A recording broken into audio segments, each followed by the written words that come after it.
اسے پتہ چلے کہ میں کون ہوں تب اس کی حیرت کی انتہا کیا ہوگی۔ یہ سوچ کر ہی میرے دل میں گدگدی ہونے لگی۔ ممکن ہے وہ یہی سوچ چکی ہو کہ میں مر چکا ہوں گا۔ ایسا بندہ جس کے بارے میں یہ گمان ہو چکا ہو کہ وہ زندہ نہیں رہا ہوگا، اچانک وہ سامنے آ جائے تو کیا حالت ہوتی ہوگی۔ یہ صرف ایک ساوری ہی نہیں، ممکن ہے بہت سارے لوگ ایسی ہی کسی حیرت زدہ کر دینے والی کیفیت سے گزریں۔ علی، یہ کیا ہے؟ اچانک کمرے میں سے ساوری کی آواز آئی۔ میرے خیالات کا سلسلہ ٹوٹ گیا۔ میں نے مڑ کر دیکھا تو ساوری اپنے ہاتھوں میں وہی زنانہ جوتا پکڑے حیرت زدہ کھڑی تھی۔ اس کا رنگ فک تھا۔ وہ یوں ہولے ہولے کانپ رہی تھی جیسے اس نے کوئی جن یا بھوت دیکھ لیا ہو۔ میں اس کی حالت دیکھ کر ششدر رہ گیا۔ ساوری کا چہرہ کسی بہت بڑے خوف کا اندیا دے رہا تھا۔ مجھے سمجھ میں نہیں آ رہا تھا کہ اس کی ایسی حالت کیوں ہو گئی ہے۔ تبھی میں نے بڑے نرم سے انداز میں کہا، تم بھی دیکھ رہی ہو، یہ ایک زنانہ جوتا ہے۔ یہ یہاں کیسے آ گیا؟ اس نے پھنسی پھنسی ہوئی آواز میں پوچھا۔ ساوری، تم ٹھیک تو ہو؟ کیا ہو گیا ہے تمہیں؟ میں نے جواب دینے کے بجائے اس سے پوچھا تو وہ نفی میں سر ہلاتے ہوئے بولی، نہیں، ایسا نہیں ہو سکتا، تم مجھے بتاؤ یہ یہاں کیسے آیا؟ یہ کوئی خوفناک بات ہے کیا؟ میں نے تجسس سے پوچھا۔ میں پوچھ رہی ہوں، مجھے بتاؤ یہ یہاں کیسے آیا؟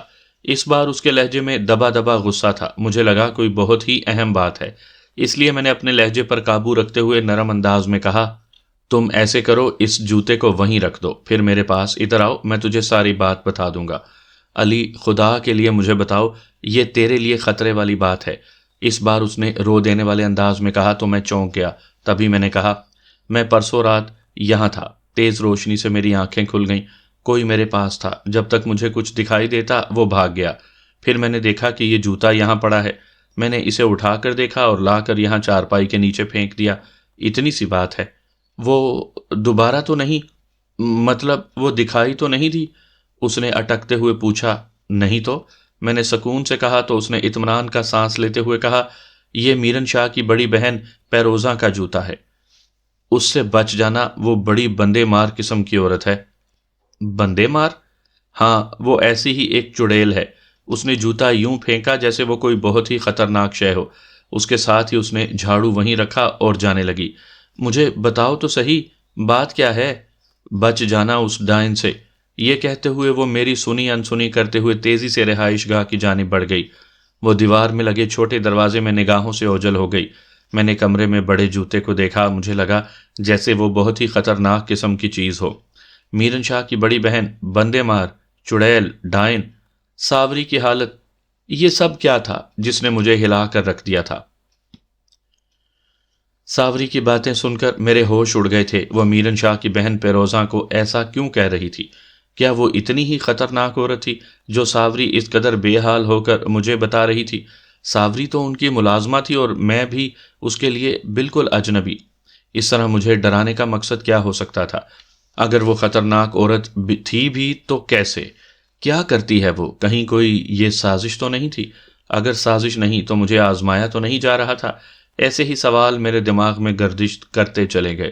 ایک دم سے میرا دھیان پرسوں رات کے اس واقعے کی طرف چلا گیا۔ جو کوئی بھی تھا، ایک بار وہ میرے قریب ضرور آیا تھا اور پھر جوتے کی صورت میں اپنا احساس چھوڑ کر چلا گیا۔ میں اس پر مزید سوچنا نہیں چاہتا تھا۔ اگر پیروزہ کوئی خطرناک عورت تھی بھی تو مجھے اس سے کیا؟ جب وہ سامنے آئے گی اور میرے لیے خطرہ بنے گی تو دیکھا جائے گا۔ میں یہ سوچ کر مطمئن ہو گیا۔ شام ڈھلنے کو تھی جب بابا خیر دین واپس آ گیا۔ اس نے آتے ہی چارپائیاں بچھا دیں۔ میرا من چاہ رہا تھا کہ اس سے بہت ساری باتیں کروں، لیکن میں اس سے ایسی کوئی بات نہیں کر سکتا تھا جس کے لیے میرا من تھا۔ میں خاموشی سے چارپائی پر پڑا بابا خیر دین کو دیکھتا رہا۔ وہ اپنا کام کر کے رہائش گاہ کی جانب چل دیا۔ کچھ دیر بعد وہ کھانا لے کر آ گیا۔ میں کھا پی کر پھر چارپائی پر لیٹ گیا۔ میں کافی بے چین تھا، لیکن اس بے چینی کی وجہ مجھے سمجھ میں نہیں آ رہی تھی۔ پتر، کیا بات ہے؟ کوئی پریشانی ہے؟ بابا خیر دین نے پوچھا تو میں نے اس کی طرف دیکھا۔ وہ میری جانب بڑے غور سے دیکھ رہا تھا۔ بلا شبہ وہ میری بے چینی بھانپ گیا تھا۔ کچھ نہیں بابا، یہاں نہ کام شروع ہو سکا اور نہ ہی کوئی امن سکون ہے۔ عجیب سی جگہ ہے جہاں کچھ بھی سجھائی نہیں دے رہا۔ میں نے جان بوجھ کر جھوٹ بولتے ہوئے کہا، شاید تمہیں شہر کے شور شرابے کی عادت ہے، اس لیے یہاں پرسکون علاقے میں بے چینی ہو رہی ہے۔ اس نے دھیمے سے لہجے میں تبصرہ کیا۔ ہو سکتا ہے ایسا ہو، لیکن میں تو اس سے بھی ویران علاقوں میں رہا ہوں۔ وہ علاقے خطرناک بھی تھے، لیکن اس طرح میں کہتے کہتے خاموش ہو گیا تو بابا چند لمحے خاموش رہا، پھر بولا، جہاں ظلم ہوتا ہے نا وہاں بے برکتی ہو جاتی ہے، تم ان باتوں کو نہ سوچو، اپنا کام کرو۔ ٹھیک ہے بابا، میں نے اس کی بات مانتے ہوئے کہا، وہ زمان موہل کو بلا لو یا پھر اس کے پاس چلے جاؤ، باتیں کر کے اپنا دل بہلا لو، ہو سکتا ہے وہ کوئی گانے والے بھی ساتھ لے آئے، ہے تو شوقین بندہ۔ بابا خیر دین نے کہا، کوئی نہیں بابا، اب میں سوتا ہوں، اب کون اسے بلا کر لائے؟ میں نے سستی سے کہا تو بابا نے کہا، میں نے جانا ہے ابھی پار کی بستی، سائیں کا ایک کام ہے، زمان کا گھر راستے میں پڑتا ہے، کہو تو میں اسے بھیج دوں؟ نہیں، وہ تنگ ہوگا، ویسے بھی وہ سارا دن میرے ساتھ ہی رہا ہے، کل پھر وہ میرے ساتھ جائے گا، میں نے کہا تو بابا خیر دین اٹھ گیا۔ میں خود بھی زمان موہل سے زیادہ ملنے میں دلچسپی نہیں رکھتا تھا، اب کچھ دن اسی کے ساتھ وقت گزارنا تھا، کل کا دن بھی ہم نے طے کیا ہوا تھا، بلکہ اسی نے کہا تھا کہ ہم صبح سے دوپہر تک بستی کے جنوبی علاقے میں پھریں گے۔ یہ علاقہ تقریباً 4 کلومیٹر بنتا تھا۔ اس کے بعد دوپہر کا وقت گھوپے میں گزاریں گے، سپہر کے بعد ہی وہاں سے واپس ڈیرے پر آنا تھا۔ اس وقت میرا ذہن الجھا ہوا تھا، سو میں چارپائی پر کروٹ لے کر لیٹ گیا۔ میرے ذہن میں ساوری تھی، اس کا بچپن کا معصومانہ چہرہ، اور اب قیامت خیز حسن جوانی کیسے کیسے رنگ دکھاتی ہے۔ میں اسے سوچ رہا تھا کہ مجھے لگا کہ اس کی اوٹ سے ایک اور چہرہ ابھرنے لگا ہے، بے چین سا، قدرے غصے بھرا، سنہری بال، سفید رنگ، مگر خد و خال واضح نہیں تھے۔ وہ کون تھی یہی یاد نہیں آ رہا تھا۔ شاید میری آنکھ لگ گئی تھی، ہلکے سے کھٹکے پر میری آنکھ کھل گئی۔ میرے سامنے چارپائی کے پاس کوئی کھڑا ہوا تھا، میں ایک دم سے چونک گیا، غور کیا تو لگا کہ وہ کوئی عورت تھی۔ میں ویسے ہی پڑا رہا تو اس نے ہولے سے کہا، اوئے علی اٹھ، یہ دودھ پی لے۔ ساوری نے ہولے سے کہا، اس وقت دودھ؟ میں نے اٹھتے ہوئے پوچھا، مجھے کوئی شوق نہیں، اماں نے کہا تو لے آئی۔ اس نے نخرے بھرے لہجے میں کہا، اچھا چل لا۔ میں نے ہاتھ بڑھایا تو اس نے پیتل کا بڑا گلاس میرے ہاتھ میں تھما دیا۔ میں نے گلاس پکڑا تو وہ کافی گرم تھا، اس لیے تیزی سے بولا، بڑا گرم دودھ ہے، چولہے سے اتار کر سیدھا لے آئی ہو؟ جان بوجھ کر اتنا گرم لائی ہوں۔ یہ کہتے ہوئے اس نے پلٹ کر تیزی سے دیکھا اور میرے پاس چارپائی پر بیٹھ گئی۔ تبھی میں نے حیرت سے پوچھا، ایسا کیوں کیا؟ میں نے تم سے باتیں کرنی ہیں، اس نے ہولے سے کہا۔ کیسی باتیں؟ میں نے بھی ہولے سے پوچھا۔ مجھے تم سے پیروزاں کے بارے میں بات کرنا تھی، اس نے اپنی آواز دھیمی رکھتے ہوئے تیزی سے کہا تو میں نے گرم دودھ کا سپ لے لیا۔ کیا بات کرنا چاہتی ہو؟ میں نے پوچھا۔ یہی کہ پیروزاں سے بچ کر رہنا، وہ بڑی ظالم عورت ہے، جب سے تم نے اسے دیکھا ہے اس کے دماغ میں پتہ نہیں کیا سما گیا ہے، تم ہی اس کے دماغ پر چھا گئے ہو، اس نے ہولے سے کہا۔ بڑی بات ہے، کوئی تو ہے جسے میں نے متاثر کیا، ورنہ میری طرف تو کوئی دیکھتی بھی نہیں، میں نے ہنستے ہوئے کہا اور دودھ کا سپ لے لیا۔ اس وقت بھی وہ دیوار کے پار کھڑی ہے، مجھے یہ دودھ دے کر اسی نے بھیجا ہے، تم سے یہ پوچھنے کے لیے کہ جوتے والی بات کس کس کو بتائی ہے۔ ساوری نے کہا تو مجھے عجیب سا لگا، کیا یہ دونوں عورتیں مجھے پاگل بنانا چاہ رہی ہیں؟ میں اس کیفیت کو چھپاتے ہوئے سکون سے پوچھنے لگا، تم نے اسے بتایا نہیں جب تم یہاں مجھ سے؟ نہیں نہیں، میں نے یہاں کچھ بھی نہیں دیکھا، میں کسی جوتے کے بارے میں جانتی ہی نہیں ہوں، یہ تو مجھے ابھی پتہ چلا ہے پیروزاں سے، اس نے مجھے کہا ہے کہ میں یہاں آ کر تم سے پوچھوں، بس میں تو اتنا جانتی ہوں، اس سے زیادہ کچھ؟ اس نے لرزتے ہوئے لہجے میں تیز تیز کہا تو میں نے پرسکون لہجے میں پوچھا، اصل میں تم چاہتی کیا ہو؟ دیکھو، دوپہر کے وقت جب میں نے وہ جوتا دیکھا تو جو میرے دماغ میں آیا میں نے کہہ دیا، جو میرے دل میں آیا وہ میں نے بول دیا۔ ابھی کچھ دیر پہلے پیروزہ نے مجھے ساری بات بتا کر یہ پوچھنے کے لیے بھیجا ہے کہ کہیں تم نے کسی کو اس جوتے کے بارے میں بتا تو نہیں دیا۔ اس نے ہولے ہولے مجھے تفصیل بتائی تو میں نے تحمل سے کہا، اب مجھے اس کا کیا جواب دینا چاہیے یہ بھی بتا دو۔ نہیں، کہنا تو یہی ہے کہ تم نے کسی کو نہیں بتایا، مجھے بھی نہیں، مگر میں بھی یہ اطمینان کر لینا چاہتی ہوں کہ کہیں تم نے۔ اس نے کہتے ہوئے اپنی بات ادھوری چھوڑ دی تو میں نے سکون سے کہا، نہیں، میں نے کسی کو نہیں بتایا، میرے لیے یہ کوئی اتنی اہم بات نہیں تھی، تم نے بھی خود ہی دیکھا، ورنہ میں اس بات کو اہمیت ہی نہ دیتا۔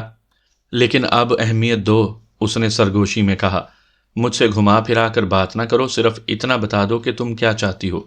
میں نے اکتائے ہوئے لہجے میں پوچھا تو وہ سرگوشی میں بولی، دیکھو، میں تمہیں پیروزاں سے بچانا چاہتی ہوں، لیکن میں پیروزاں کی بات ماننے کے لیے بھی مجبور ہوں، بس یہی کہنا ہے۔ اچھا، اب تم نے اس پیروزاں سے جا کر یہی کہنا ہے کہ اسے پتہ ہی نہیں جوتا کون چھوڑ گیا، تم وہ جوتا بھی اٹھا کر لے جاؤ۔ میں نے کہا اور گلاس منہ سے لگا لیا، دودھ ابھی تک گرم تھا۔ نہیں، وہ خود آئے گی، ابھی تھوڑی دیر بعد وہ خود ہی آ کر لے جائے گی۔ مجھے صرف اتنا کہا ہے کہ تم سے گھما پھرا کر یہی پوچھ لوں کہ اس جوتے کے بارے میں کسے کسے پتا ہے۔ اس نے ہولے سے کہا۔ ٹھیک ہے، تم اطمینان سے جاؤ اور اسے کہہ دو جو کہنا ہے۔ میں نے کہا تو وہ اٹھ گئی۔ تبھی اچانک میرے دماغ میں آیا تو میں نے ہاتھ پکڑ کر پوچھا، میرن شاہ کی بیوی کو ان سارے معاملے کا پتہ ہے؟ نہیں، وہ یہاں نہیں رہتی۔ اس نے دھیمے سے کہا۔ نہیں رہتی مطلب؟ میں نے تیزی سے پوچھا۔ وہ شہر میں رہتی ہے اپنے دونوں بچوں کے ساتھ۔ یہ کہتے ہوئے اس نے تیزی سے اپنا ہاتھ چھڑوایا، گلاس بھی نہیں لیا اور رہائش گاہ کی جانب بڑھ گئی۔ گلاس میرے ہاتھ میں تھا، لیکن میری سوچ بڑی عجیب ہونے لگی تھی۔